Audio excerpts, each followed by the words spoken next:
question. I just was praying this morning that my elders would listen to you.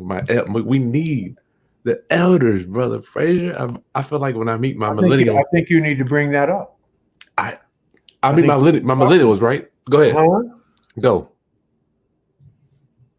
We're live now, but I'm going to introduce you in a minute. I meet my millennials. They're like, I got all this technology. I don't know what to do with it. I meet my elders. They got all the wisdom. They don't want to talk to. They don't want any technology. It's like this gap. We need each other. Yes. Right. We need each other. That's the bottom line. That's where we're going. That's what we got to do. We got to maximize the streams of income that are. Well, we'll talk about all that, man. Well, I'm just saying. Yeah. Well, I mean, before we get to, I have a few minutes before they come on, but I meet people. I travel just like you, not as much, but I feel like it's a huge gap. Do you have that same spirit? Are you receiving that when you travel too? The spirit of this gap between my elders and my millennials. Okay. Oh yeah. No question about it. And we got to fix that. Gotcha. Ain't nobody fixing that but us. Mm-mm. So that's on us, and we can fix it. We're incredible people. I love it. Roundup family, greetings. Roundup, come on down. Come on down. Welcome. This is our 3 p.m. live broadcast. We have got Dr. George Fraser in the building with us today. I'm so honored to be able to hang out with you. Roundup family, I'll give you a few more minutes to log on. This gentleman here has done so much. I don't even know where to start. I was reading an article by you on Forbes Magazine. Who can say that? It's really cool to have that type of stuff. Mm-hmm. Dr. Fraser, you spent 20 years. I'm guessing I'm reading some old stuff in leadership positions with Procter and Gamble, United Way and Ford Motor Company before you started your own business. Good God, back in 1987, you've seen a lot of come and go, no doubt. One of the first African Americans to get into the Procter and Gamble executive training program.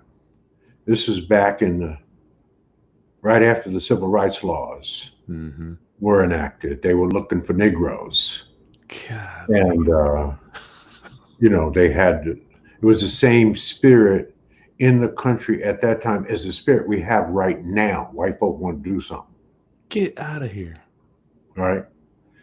And so 64 was civil rights, 65 was voting rights, 67 was fair housing, that kind of thing. So there was a whole series of big laws enacted by my generation, the boomer generation.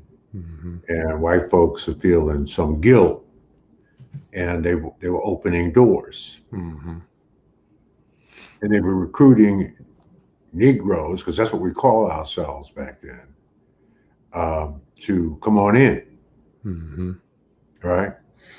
And so we got in, and then there was the glass ceiling, right? We got in, but got so far, bumped up against the glass ceiling, then another fight begins. Diversity and inclusion. Mm. So it goes on and on. So you tell me when you're ready to start.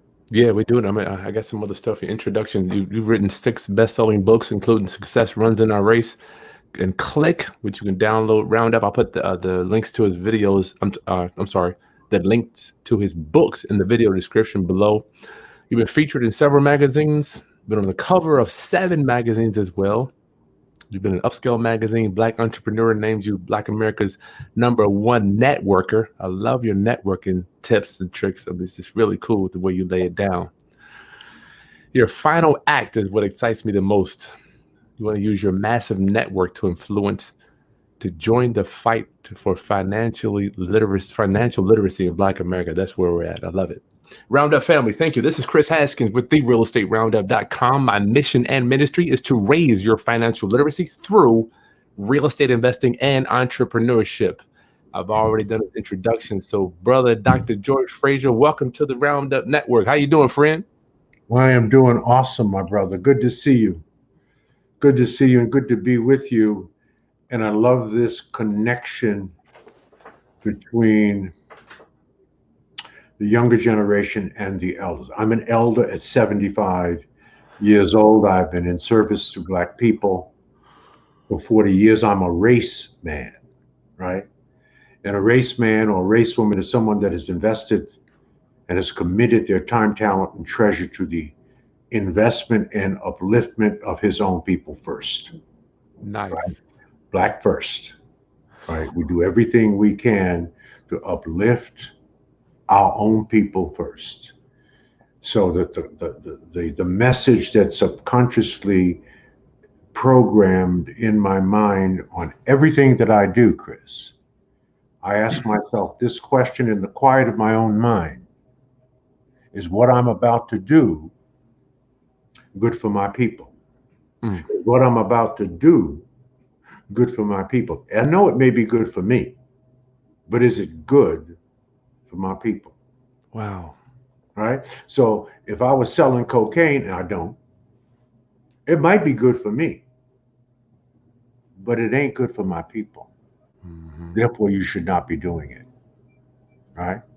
So going to college, getting new skills, absolutely, it's good for you and it's good for your people. Do you see where I'm coming from? Yeah. And the bottom line of our conference, the Power Networking Conference, we close it out with 3 words that everybody here at this conference must learn, earn, and return. We've got a lot of us learning, a lot of us earning, but not enough of us returning. And therein lies the problem, because white people will not be saving Black people. White people are not even thinking about Black people. I want to start what there. People are thinking about, Kris? Go. White people are thinking about white people. They're thinking about their husbands, their wives, their children, their neighborhoods, their schools, their businesses, and your pockets. That's what they're thinking about. Let's start there. Let me start there with round up. Right? Let's start there. Let's start there. Round up. This conversation today is, he wanted to talk, when I called him, he asked me what the topic, he wanted to talk about the future of entrepreneurship and development by being woke and conscious in Black America. Round up, get your questions down in the corner. I've been listening to you talk and reading your books for the last week or so, just binging on them. You said something about this white dude that told you he had the solution for us, for Black people, right? And he said that you don't think about yourself, and we damn sure not be thinking about you. Where do we get this not wanting to think about ourselves from, Dr. Fraser? Where do we get this from? I mean, I feel like it's just inherent. It's part of the slavery mentality, the slavery psychology, the Willie Lynch letter. If you know about the Willie Lynch letter. I do. Right? And it was part of the mentality that white people needed to foist on us to control us. You've got to control the mind. You cannot control people that you are outnumbered by and who are stronger than you and are fearless, right? So unless you control their mind, control what they think. Once you can control their mind, you can control their actions. So that is where we got it from. There's still vestiges of that. We're still infected and affected and effected by that thinking. It is stinking thinking.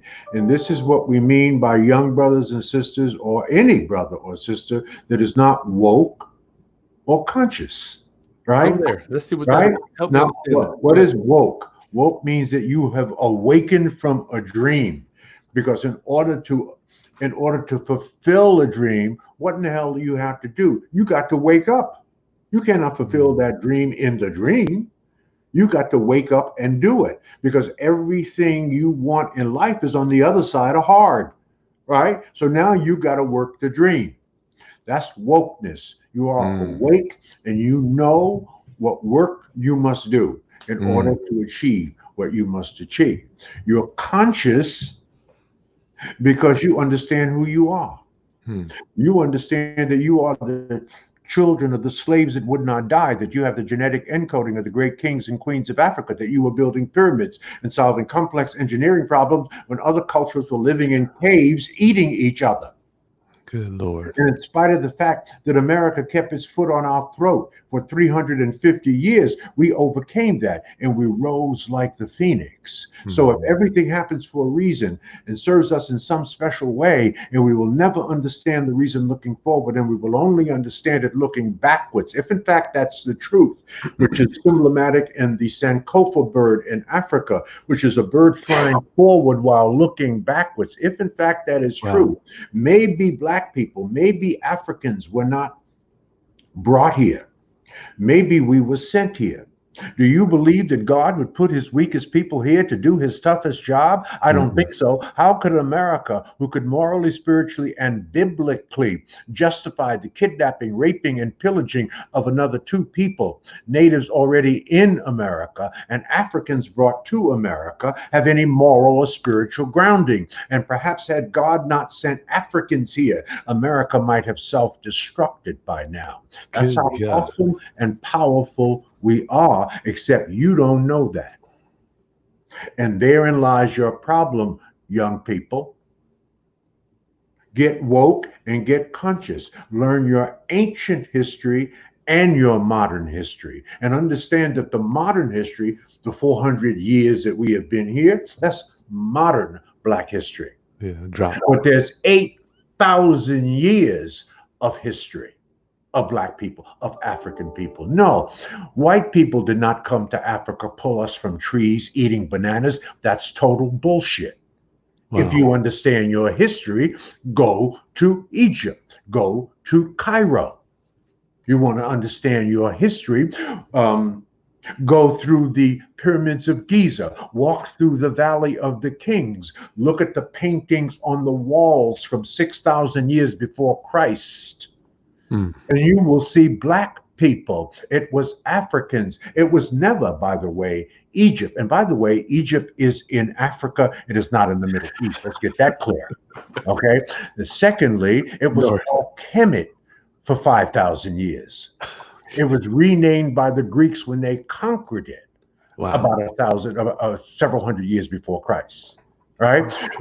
Kemet. What does Kemet mean? Know your histories, young brothers and sisters, so that you can be the power that you truly are. What does Kemet mean? It means land of the Blacks. That's what it means. That's where you're from. Right? That's the DNA that is running through you, except white people have psyched your Black ass out to think you are less than all of that, to control you.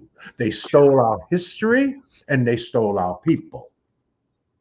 But you got to understand that as a basis, as your roots, because the great John Henrik Clarke says, a tree without roots will never grow.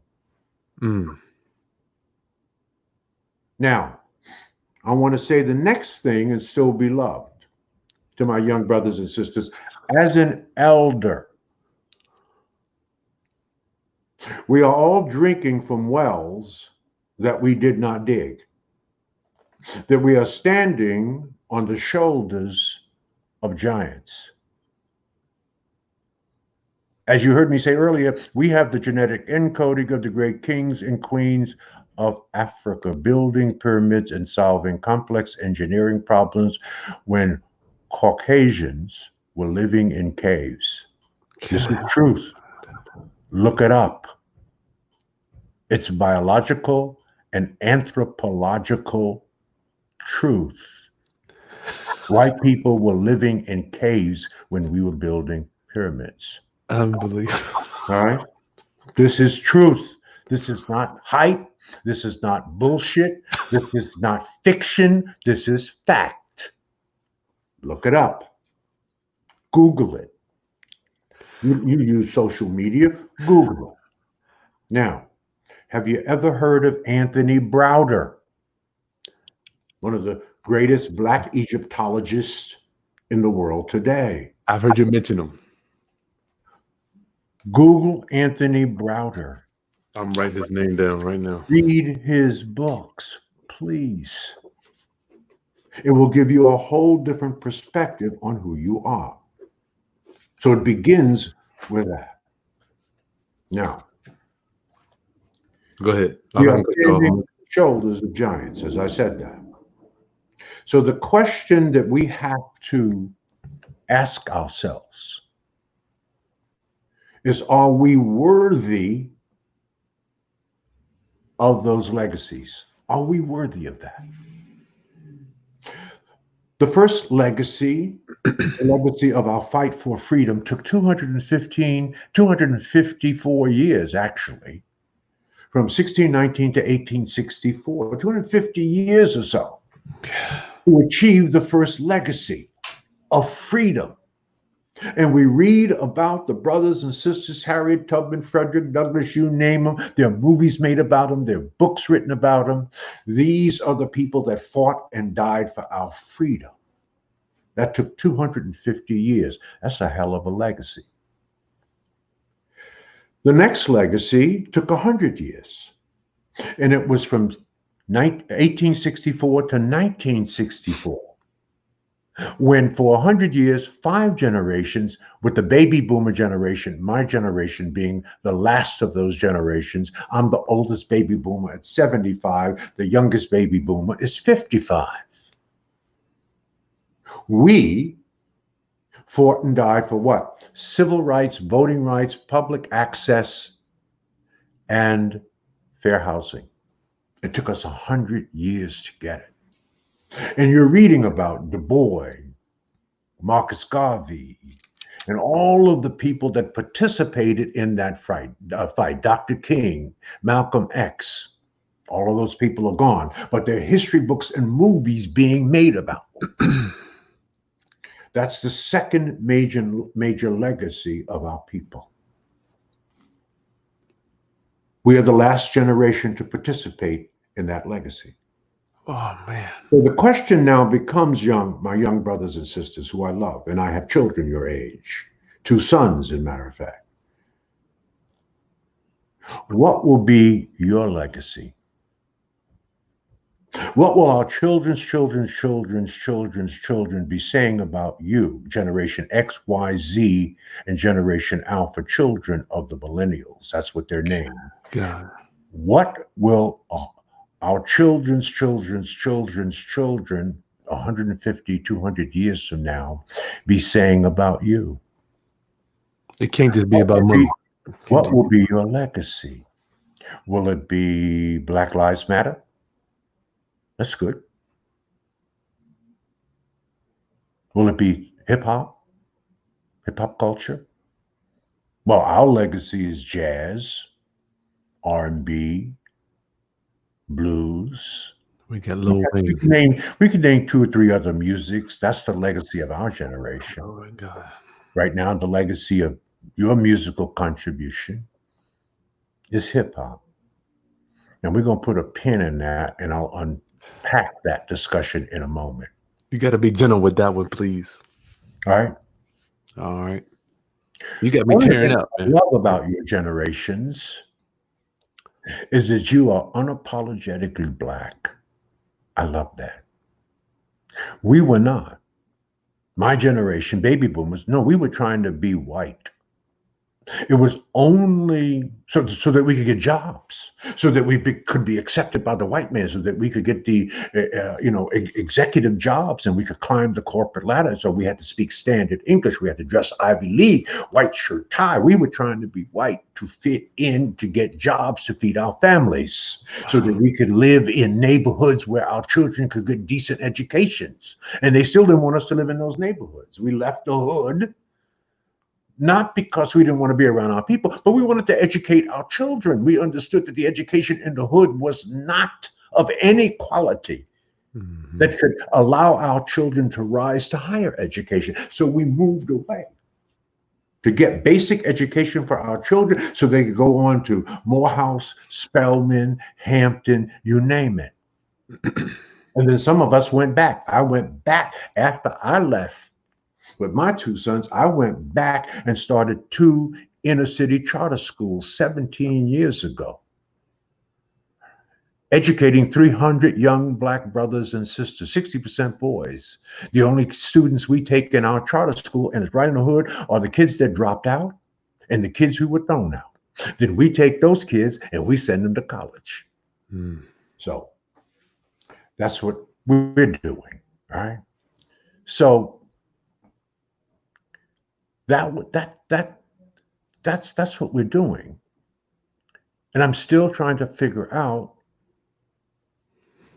what will be your legacy. What are you working on? Well, now, Black Lives Matter, that's relevant right now. No question. That's good. It ain't enough, but it's good. Hip hop culture, I think hip hop is evolving. Kendrick Lamar just got the first Pulitzer Prize for hip hop. I think it's evolving. I think the earliest stages of hip hop were damaging. And Francis Cress Welsing, the great Black psychiatrist, renowned Black psychiatrist from Washington, D.C., who died last January, said to us, you cannot continue to call yourselves niggas, bitches, and hoes and ever expect to amount to anything in life. Wow. That we are the only culture in the history of humankind that says that about their own people. Good. No one on earth says that about their own race or culture other than Black people. And she said it was a result of essentially Black people being out of their natural minds, that we are still damaged goods. It is the only rationale I agree. for inventing a whole culture and music that denigrates its own people. Oh, my Lord. All right. I was speaking at Morehouse, and one of the questions that came up was, Dr. Fraser, what has happened to Black people over the last 50 years? We have gone backwards. And she's absolutely right. You look at all the economic statistics, we are slipping into darkness, as the great group War from my days wrote a song called Slipping into Darkness. We're slipping into darkness. And I answered her question. I said, you're not going to like the answers. I want to say this and still be loved. If the fish stinks, look to the head. We have not replaced Malcolm and we have not replaced Martin. That's number one. Leadership, leadership, leadership. And then I said, I'm going to say the second thing, and you're not going to like it. If you'd like for me to unpack it, I'll unpack it. But Black people changed when their music changed. Yeah. Do you understand how powerful music is to Black people, how powerful words are to Black people, even from the days of slavery? Do you understand how powerful an African beat and the vibrations and the rhythm of a drum and a beat and power and words in our ears? Do you understand how powerful that is to us? I do. Do you understand what that means to African people? Heart goes right to the soul. So, don't hate on me. Hip hop is evolving. I'm hoping the next 25 years of hip hop, if it lasts that long, will be something that will win Nobel Prizes and more Pulitzer Prizes. But you have work to do. You have work to do. Go ahead. I'm not going to cut you off. That's how I see it. The question is, what will be your legacy? That's really what I'm asking. I think your legacy must be, and Kris, I think you suggested it, and it's exactly right. Your legacy must be captured in this phrase: economics is the new Black power. Economics is the new Black power. Because right now, Black America is in an existential crisis, brothers and sisters. And if Black America doesn't put Black America first, Black America will always be last when it comes to economics. You cannot be Black and beautiful, because it means nothing unless you're Black and powerful in America. You cannot be Black and proud and niggas too. White folks are planning for 3 generations, and we're planning for Saturday night. The goal, brothers and sisters, is to win, not to look like we're winning. I would rather carry a plastic bag with $5,000 in it than to carry a $5,000 Louis Vuitton bag with $100 in it. I hear you say Your that. black ass ain't winning. Louis is winning. Gucci is winning. Nike is winning. Armani is winning. You ain't winning. It is interesting to me, and again, I want to say this and still be loved, that the rich stay rich by pretending to be poor, and the poor stay poor by pretending to be rich. Stay there for a minute, Doc. Can you go stay in the framework of that and help? Because there's a book that came out, Stop Acting Like the Rich and Live Like You're Wealthy. I don't know if you read that one. There's another book that I read. Exactly said the same thing. Stay there for a minute. Yeah, well, black people have some badass habits. Inherently. We have some badass habits. I'm going to tell you one, which is related to what I just talked about, the rich staying rich by pretending to be poor. We have an addiction to instant gratification versus delayed gratification. And when you want to feel good immediately, because this country, white supremacy, white privilege, has choked Beat you up. life out of us, metaphorically speaking, and you can't get it from them. We can't do the things that they do. You resort to looking the part. Mm. You want to look successful, and you look successful, you feel successful, which means we're caught up and hung up on materialism. Emotion. That will be fatal for our people. You know We what? do not begin to focus on wealth, the proper accumulation of wealth, and the proper management of accumulated wealth. That's the skill right there. Yeah. Earning money. So, one of the main focuses of Fraser Nation and our Power Networking Conference is financial education and financial literacy. In fact, we have created a system. Let me give you this advice too, for all of you who are starting businesses. If you don't have a system, you don't have a business. Can't sell it. Something that you can replicate, duplicate, and scale. I don't care if you're selling t-shirts. What is your system for selling 1,000 t-shirts today? What's your system for that? Whatever business you're in, what is the system to drive that business? The replication, duplication, distribution, and the collecting of funds efficiently and effectively. That's a system. All McDonald's is a system, brothers and sisters, to sell a fucking hamburger. That's all it is. It's a system.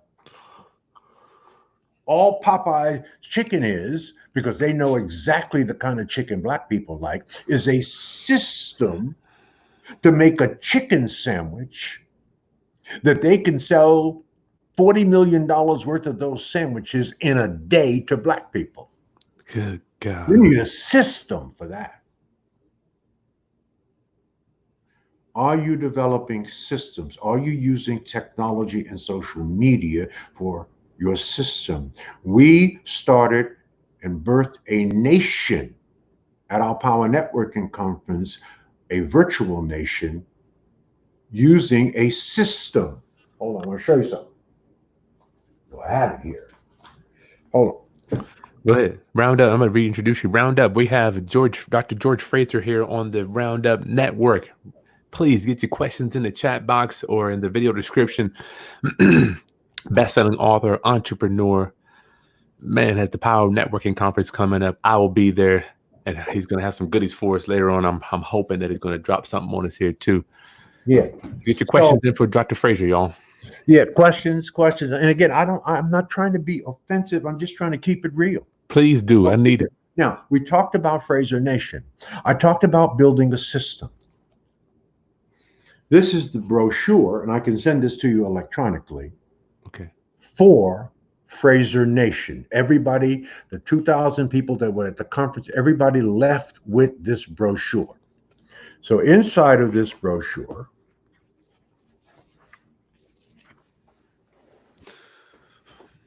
is why we did this. That's me. Our Constitution, 14 articles in our own Constitution. We have established our own Constitution. So here's our Constitution. All right. 10 Article 10, 11, 12. All right. 13, 14. There are 36 members, founding members of our nation. 18 are brothers and 18 are sisters. The first nation ever founded equally by men and women. All right. Mm-hmm. You can't see the list, but they're the baddest black women and men in America. We got together with unity and founded our own system. In the back are 3 panels. One is our preamble. You see who the spirit of our preamble comes from. I don't know if you brothers and sisters know who that brother is. Garvey. That's Marcus Garvey. All right, that's Marcus Garvey. Then we have our own, what does it say there? Declaration of Interdependence. We didn't say independence, we said interdependence. White people talk about rugged individualism, survival of the fittest. No, we are about community. All right? And we were bold enough to design our own flag. Mm. All right? Now, it is a virtual nation.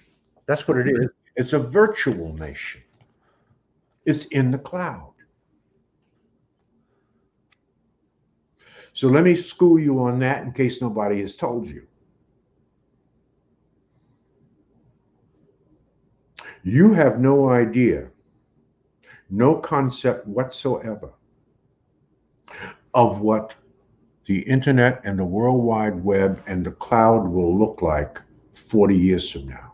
Oh my goodness. We are in the Model T stages of the internet.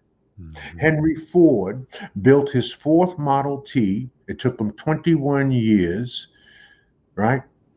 And when he finished his 4th Model T, brothers and sisters, he had no vision or clue of what automobiles would look like 40 years later. The Lamborghini Countach came out that could go from 0 to 60 in 6 seconds. The Model T couldn't even go 60 miles an hour. Then 25 years later, the Ferrari Testarossa came out that could go from 0 to 60 in 4 seconds. Mm-hmm. He had no clue what automobiles would look like, just as my mama had no clue when she bought her first black and white television in 1951 for $500. It was state-of-the-art technology in that moment. But she didn't realize that her son, right, 50 years later, could go to Best Buy, and I did. 8 months ago, bought a 75-inch flat screen television for $800.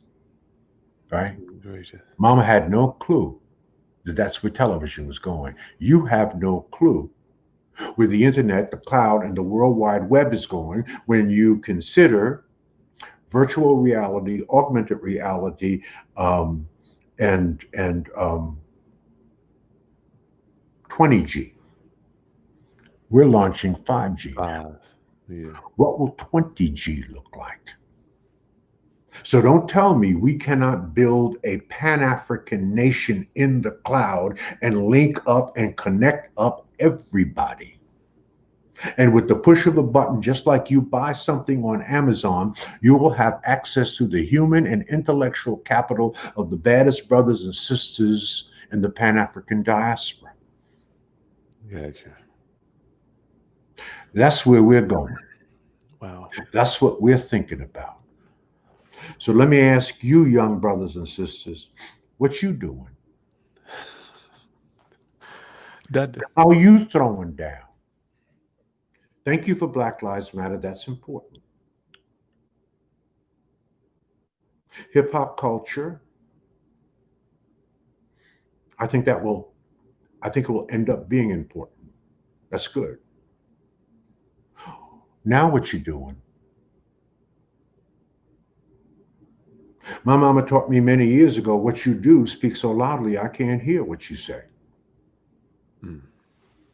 Stop pontificating ad nauseum about our issues and create something.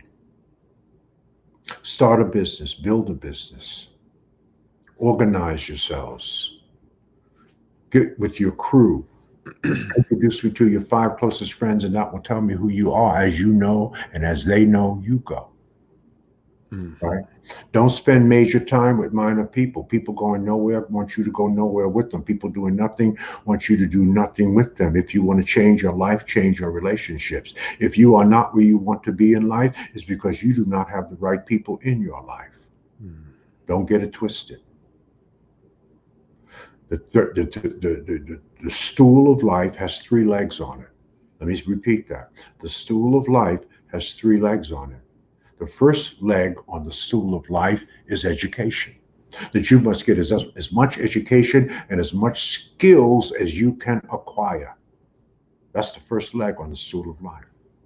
The second leg on the stool of life, in case nobody told you, is marketable skills.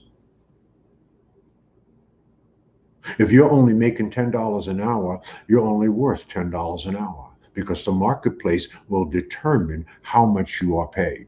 What are your marketable skills? How have you converted your knowledge and your skills building into a marketable skill that pays you $20, $40, $50, $100, $200, $300 an hour? That's on you. That's the second leg on the stool of life. First is what? Education. Second is marketable skills. And third is relationships, relationships, relationships, relationships. Connecting the dots, leveraging more effectively your collective resources and intellectual capital. That's what you have to do. And you've got to work on building your network through every passage of your life. Now you might be saying, well, Dr. Fraser, what's a passage? You get about 8 passages in life. Each passage is about 10 years. Let me say that differently. You're a different person at 10 years old than you were at 1. You're a different person at 20 than you were at 10. Let us pray. You're a different person at 30 than 20, 40 than 30, 50 than 40, 60 than 50, 70 than 60, 80 than 70. You're constantly evolving and maturing and growing. Let us pray. And so therefore, you will have to work on 3 networks for your entire life. Working on these networks will never end. The first network is what I call your personal network. These are your close circle of friends, family, extended family, people who cheer you on, lift you up, and hug you. Let's call that your network at home. Then there's your second network, and I call it your operational network. These are the people that help you to get specific tasks done through every passage of life. They platoon in and out of your life. You're helping them get things done. They're helping you get things done. It's an operational network. Let's call that your network at work, whether it is the place of business where you're earning money, whether it is some volunteer board in your church, wherever you are working, you're working on getting things done. You're working in a group or a team. And we help each other. That is your operational network. And it evolves and it changes. There are very few people that still remain in your life at my age. There's only one person living today that was with me from day one. My sister. Wow. One person living. So there are very few people that will stay with you for every passage of your life. Very few. The second Or the third network is your strategic network. These are the people that are smarter than you. These are the people that will drag you into the 21st century kicking, screaming, and crying. These are the people that are where you want to be. These are the people that will ultimately become your mentor or your coach. If you are the smartest person in your network, you're in the wrong damn network. Why? Because you can't grow. Who's reaching down and pulling you up? Who's coaching you and who's mentoring you? You don't want to be the smartest person in your network, just like you don't want to hang around with 5 broke people. If you're hanging out with 5 broke people, within a year, you're going to be the 6th broke person. So your crew, your team, better be the right people who can empower, help you grow, you help them grow. And not everybody should be in your life. Not everybody should have permission to be in your life. There are people that are toxic. You've got to bless them and release them.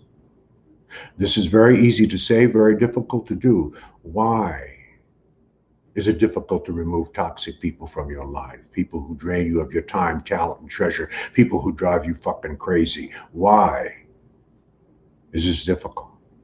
Because most of these people are your family. Oh, man.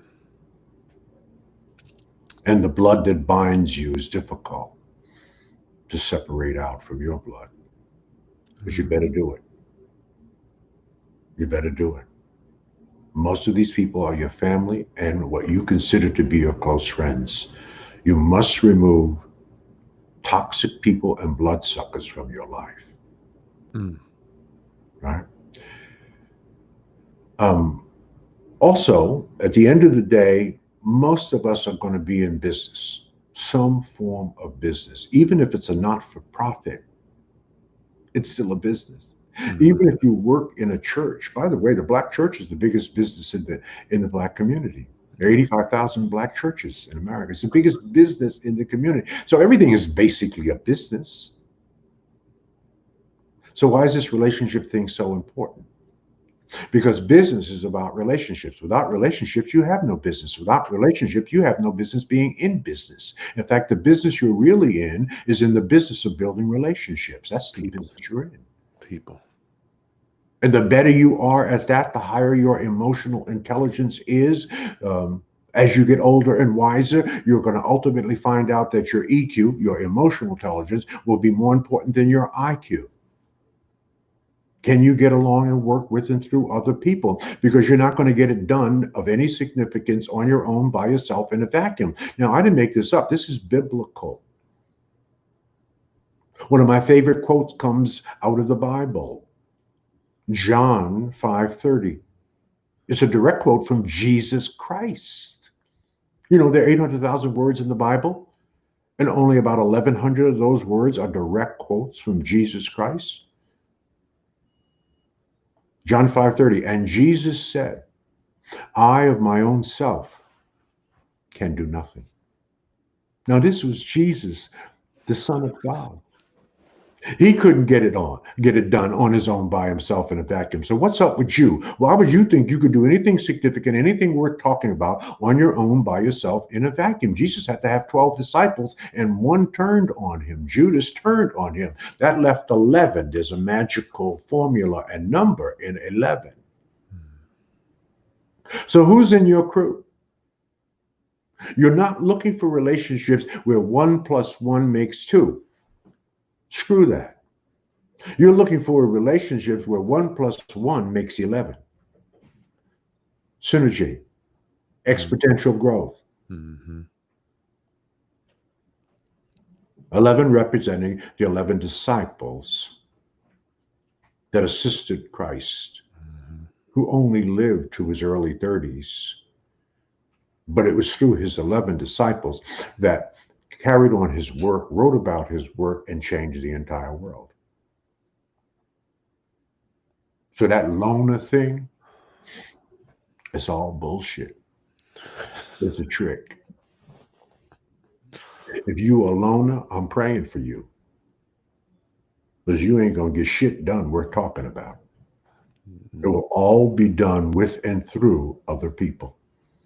And you better man up and woman up and develop the emotional intelligence and to develop the interpersonal skills and the people skills to facilitate that. Right? You could have the IQ of Einstein, but if you have the personality of a box of rocks, ain't shit happening for you. Hold tight, Dr. Fraser. Hold tight. Round up. I'm here with Dr. George Fraser, just dropping knowledge on us regarding entrepreneurship and economic development. He's got his. I see some questions coming in about your conference. You want to go ahead and drop that now, and then we can come back to that at the end, Dr. Fraser? Yeah. Because I didn't even get to ask any. I got 20 questions. I got my own questions. Well, hopefully I answered most of your questions without you having to ask the question, right? All right, so let me just put this in here. This is the flyer for the Power Networking Conference. Oops, how did that go? Here we go. To the right, to your right. There you go, right there. Right? But you can go on the powernetworkingconference.com, powernetworkingconference.com, powernetworkingconference.com. Read all about the conference. Powernetworkingconference.com. There's also an offer on the conference, but it ain't going to be the offer I'm going to make you right now. This is rounduppers where you come and you connect, you grow, and you prosper. Where you learn, earn, and we teach you to return and how to return and where to return and what to do when you return for you and for your crew and for our culture and for our people. Some of the baddest brothers on the planet and sisters on the planet are faculty members of our conference, just like they're faculty members of Harvard. We don't call them speakers, we call them faculty. Watkins will be with us. Dr. Boyce Watkins will be with us this year. Damon John was with us last year. The other names you would know, maybe you wouldn't know. I don't know if you know who Dr. Randall Pinkett is, the first Black person to win The Apprentice. I saw that. A list of people on the website. It's just unbelievable. Yeah, bad brother, awesome brother.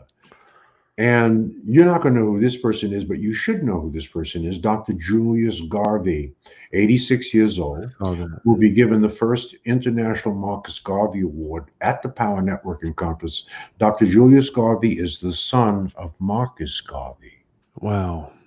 The son. I didn't say grandson. I said the son of Marcus Garvey.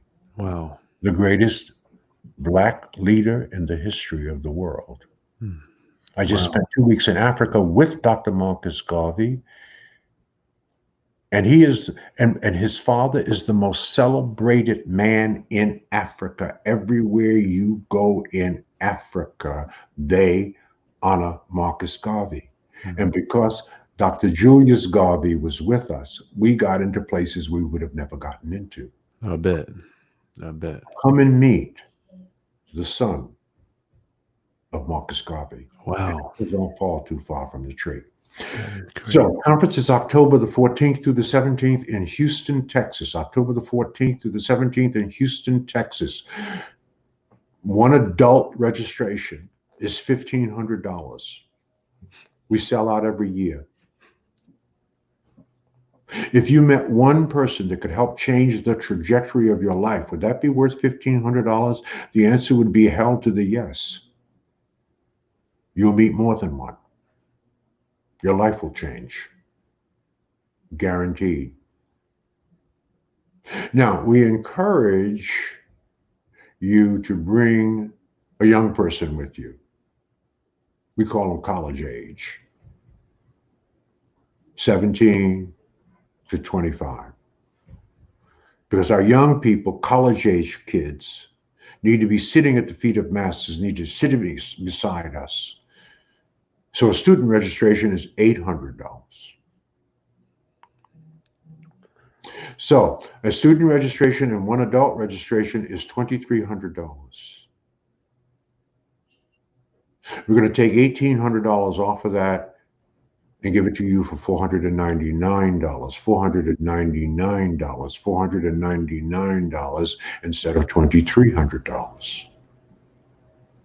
That's an $1,800 discount. Nice. You could come, an adult, and you can bring a young person, 17 to 25. Now, the only way you can get this offer is through me directly. You cannot get it on the website. And here's how you do it. You email me at gfraser, Fraser, gfraser, Fraser, at frasernet.com, gfraser at frasernet.com, gfraser at frasernet.com. You email me, in the subject line, say, I'm in. In the body of the email, put your name and your cell number, your name and your cell number. The first 5 people get this crazy ass offer. All emails are timestamped. So I'll know exactly who's first, second, third, or fourth. The first 5 people get this offer. The offer ends in an hour. I'm already an hour into this conversation.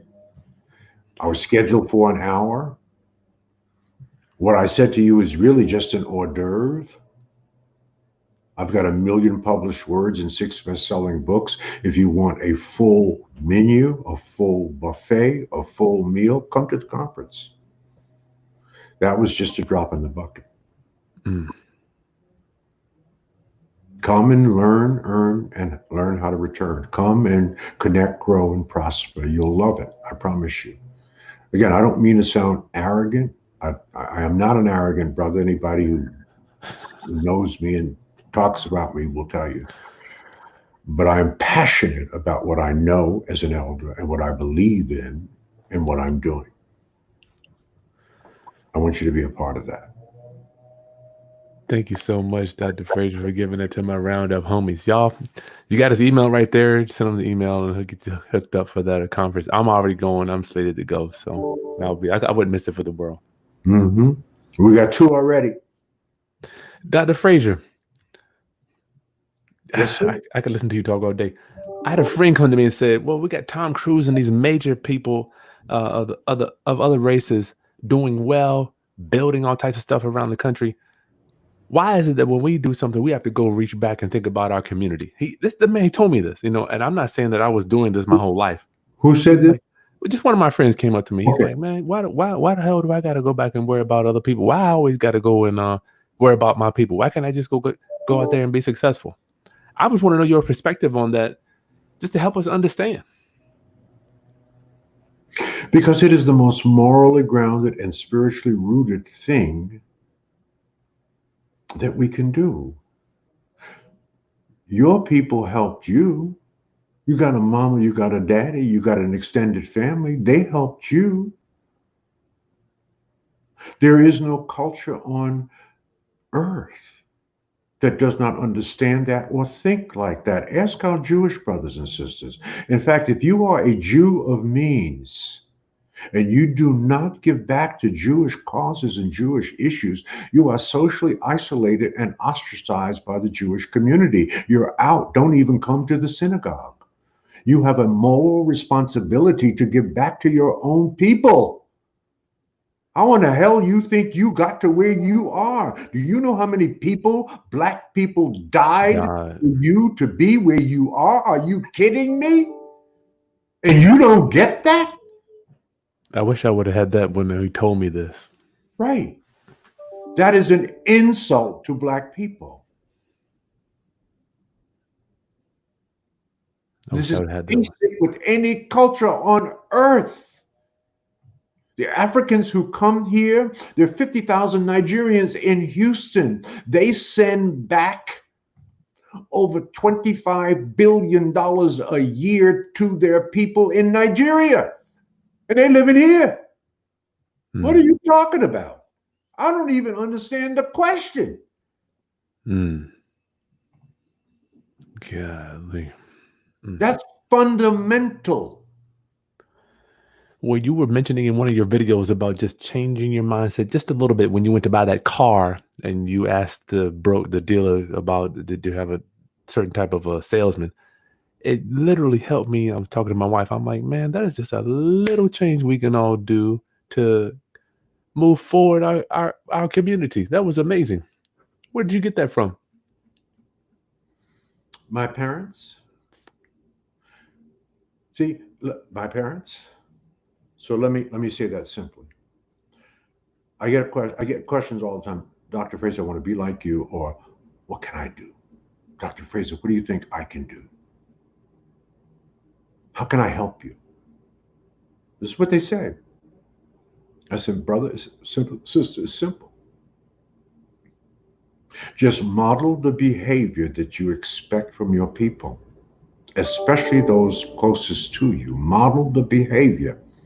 So this was the behavior, what you are talking about, of my parents. This is what they did. This is where I got this from.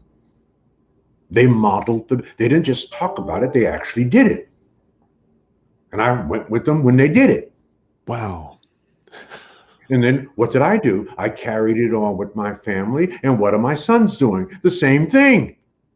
Nice. Model the behavior that you expect from your people, from your family, from your children, from your wife, from your extended family, from your close friends. You ain't changing all Black people. Gotcha. You're going to change the people who know you, love you, and respect you, who are immediately around you, and you're going to do it by modeling the behavior that you expect from them. You doing drugs, they're going to do drugs. You're doing stupid shit, they're going to do stupid shit. Gotcha. Right? So these are simple concepts of which we have forgotten. Why is it important to be a great father or mother? It's real simple. You got children, and you got a boy or you got a girl. They're looking at you as a father. They are looking to see how you behave so that when your daughter goes to find her husband, she has a model for what she is looking for in her man. Or when your son goes out to find his woman or his partner for life, he has a model for what it takes to be a man. Where do they learn? How do they learn to be a man? They ain't born with that stuff. They learn it from their parents, from us, from our own behavior. So all of these things I write about, I didn't make them up. I didn't invent this shit. I read about it. I saw it. My friends modeled it. I just copied it. I made it better. I made improvements. I did some innovation on it, right? And then most importantly, I shared it. I spent my entire 75 years sharing everything I've learned. Wow. Now, I've impacted millions. You don't have to impact millions. Just impact the people right around you.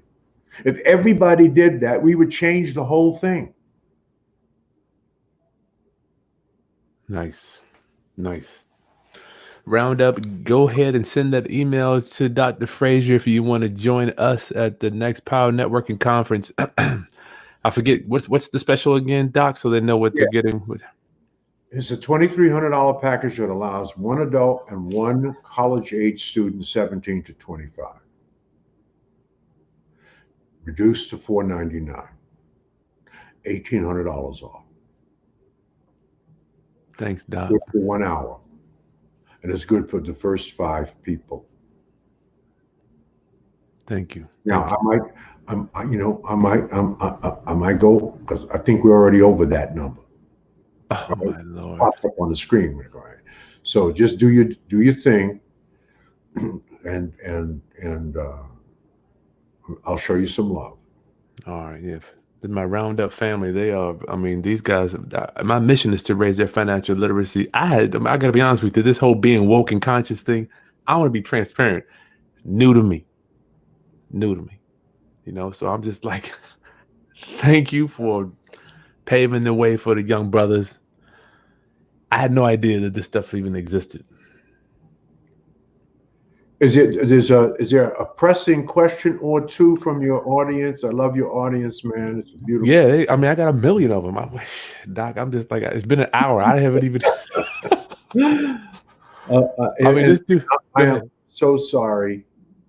I sort of overpowered the conversation. Now, there's something I often see: the perpetuation of wealth with name brand items such as cars, clothing.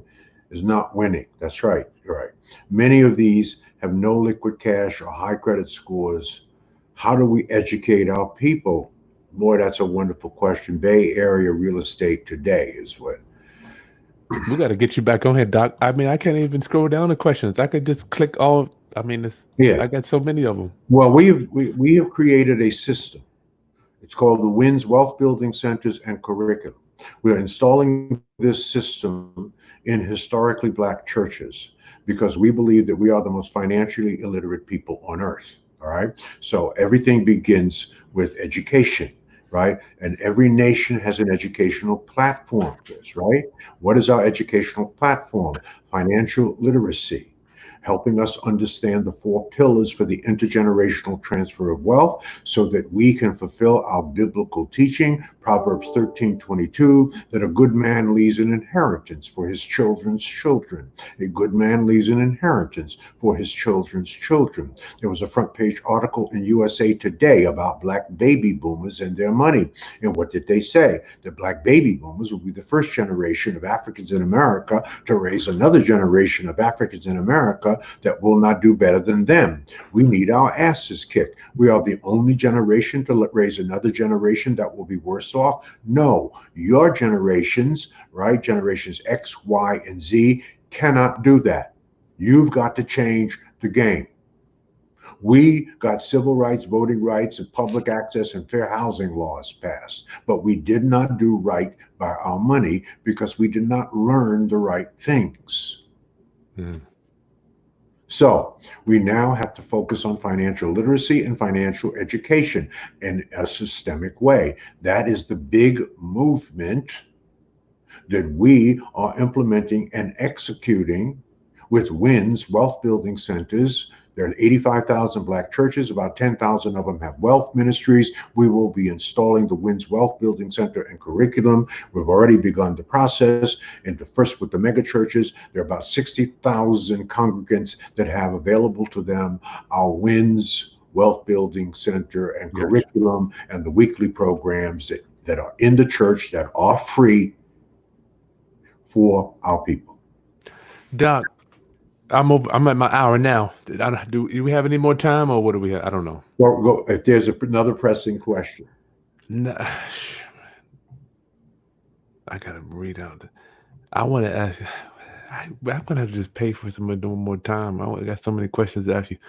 Nah, I don't. I mean, everybody's making more comments here. Yeah, and that's typically what we comment, and that's fine. And I love Can I ask another question? I hope they're not hating on me. I know I did a little cursing. I apologize, but sometimes I curse to emphasize a point. You got to. So you might ask me, Chris, where did I get that from? I got that from my parents. Doc, my parents did not tell your Black ass to take out the garbage. And I'll tell you that, Georgie boy, this is the 5th time I told you. If you don't take out the garbage, Georgia boy, I'm gonna whoop your Black ass. Yes, mama. Round up all his books in the video description. Go ahead and order them all. It's phenomenal stuff. Get the Power Networking Conference discount. Just send him an email saying I'm in. Dr. Fraser, I heard you say we're headed to a second slavery. Could you just stay there for a second? I mean, do I have time for that? Because it blows my mind that you would even say that. I'm thinking we're doing good. No, baby. No, my brother. The Institute of Policy Studies out of Washington, D.C., did a major study and report on the economic state of Black America. It was April of 2018. Of course, Negroes didn't read it because we tend not to read. I read it. Let me give you the closing paragraph for this study. And I quote, by 2053, 10 years after the majority becomes the minority, if nothing changes among Black people in America, their household median wealth will be 0. Try to operate in a market-based economy and a democratic capitalistic society without money. Capital. Fundamentally, we are headed into a second slavery. A warning shot has been made across the bow. 2053, according to all of the projections and all of the data analytics, Black people will have zero median wealth. Gosh. Zero. That ain't good. So what is that, 32 years? 20. You're going to blink your eyes, Chris, and 32 years are going to be gone.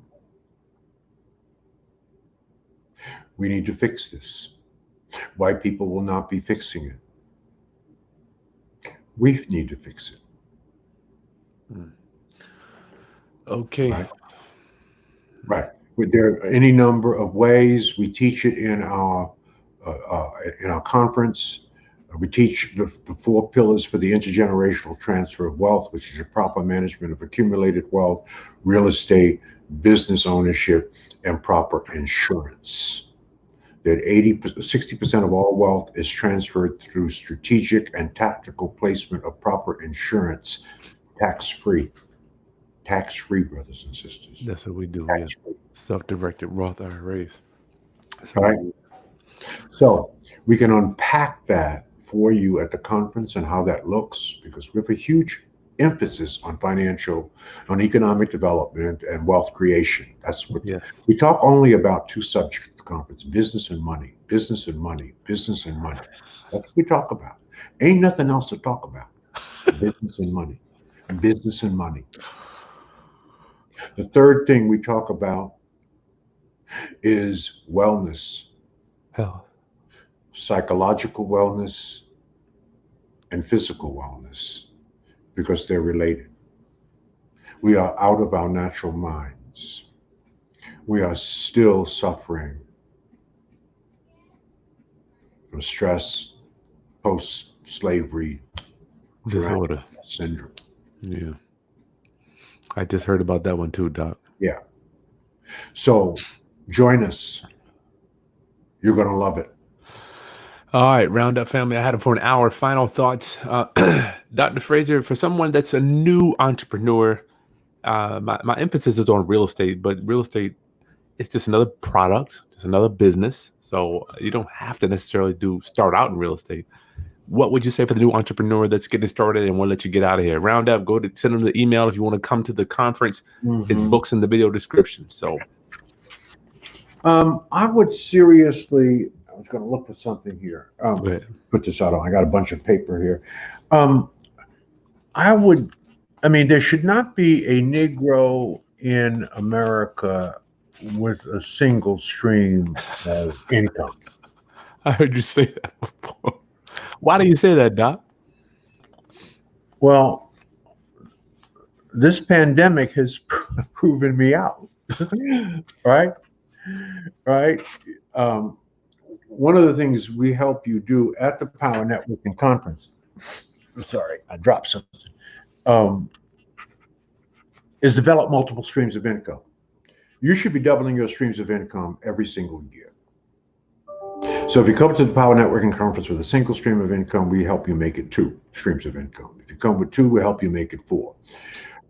There are basically 7 fundamental core streams of income in America. And you should be working on legitimate streams of income. Legal. First is earned income. That's income from working a job. The second is profit income. That's income from buying and selling. Right now, we're doing all the buying. That's why we are the consumption class and white folks are the merchant class. They make stuff, we buy stuff. I say, stop it, brothers and sisters, sell something. If you bake cookies, put them in a box, put your name on it, and sell it to somebody. If you live on a farm, take the manure, put it in a bag, put your name on it, and sell it to somebody. You can become an entrepreneur, okay? Stop doing all the freaking buying and sell something, all right? So there's profit income. The third is what I call, or what is called interest income, and that's interest from lending money. That's a little provocative.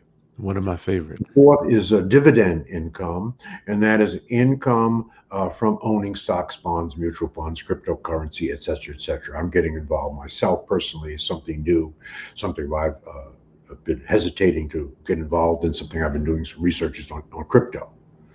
And so I found something that I really like, a little system that will make that I can share with other people, and we can do it together. If you're interested in that, just email. I'm having active a Zoom call on that tonight about crypto. 7 o'clock.